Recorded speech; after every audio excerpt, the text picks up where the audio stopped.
வணக்கம்.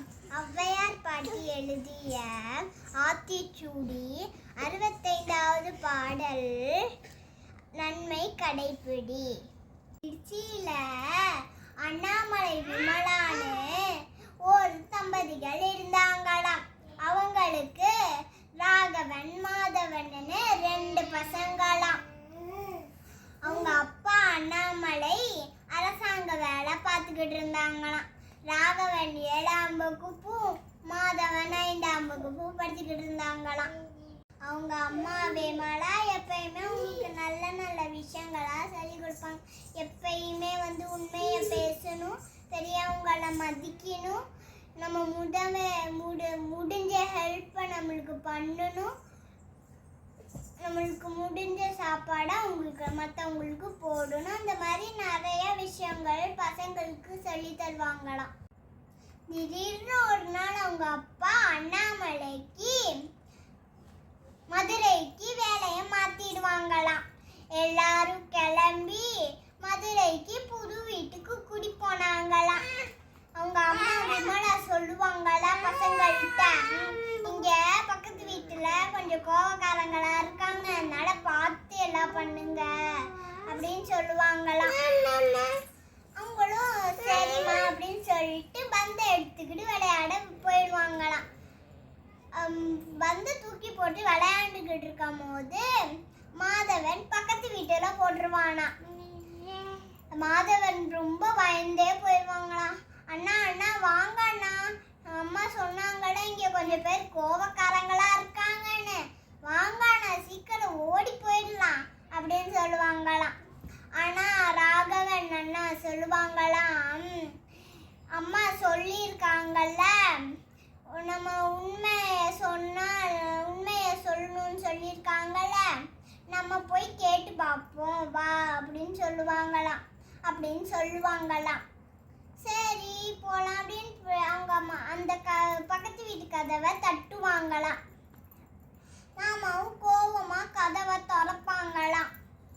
ராகவன் அண்ணா, மன்னிச்சிருங்க மாமா, எங்களை நான் விளையாடும் போது தெரியாம வந்து உள்ள வந்துருச்சு, அப்படி நாங்கள் இனிமேல போட மாட்டோம், என்னை மன்னிச்சிருங்க அப்படின்னு சொல்லுவாங்களாம். உடனே மாமா சிரிச்சுக்கிட்டே, நல்ல பிள்ளையா இருக்கீங்க, நல்ல பசங்களா இருக்கீங்களே, இனிமேலே பார்த்து விளையாடுங்க அப்படின்னு சொல்லிட்டு பந்தை கொடுத்துருவாங்களாம். நன்றி மாமா அப்படின்னு சொல்லிட்டு அவங்க விளையாட போயிடுவாங்களாம். மதுரையில் அவங்க 2 பேருமே புது பள்ளிக்கூடத்துல சேர்ந்தாங்களாம். அவங்க 2 பேருமே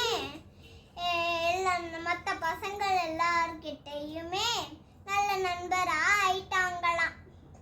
நாள் மாதவன் வகுப்புல எல்லாருமே பேசி சிரிச்சுக்கிட்டு இருப்பாங்களாம்.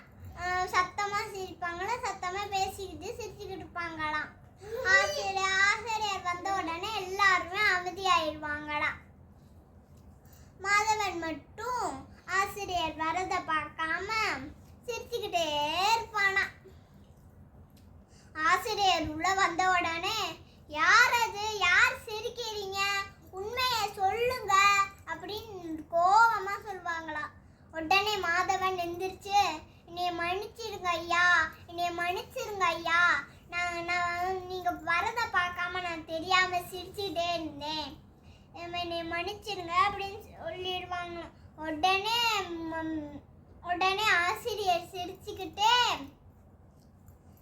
சரி சரி சரி, வகுப்புல மேல அமைதியா இருக்கணும், உட்காரு அப்படின்னு சொல்லுவாங்களாம். உட்காந்துருவாங்களாம். மாதவன் உட்கார்ந்தோடனே பக்கத்துல இருக்கிற பையன் கேட்பானா, ஏன் எந்திரிச்சு சொன்ன, இல்லைன்னா உன்னையவே தான் ஆசிரியர் திட்டிக்கிட்டே இருப்பாரு அப்படின்னு சொன்னாங்க.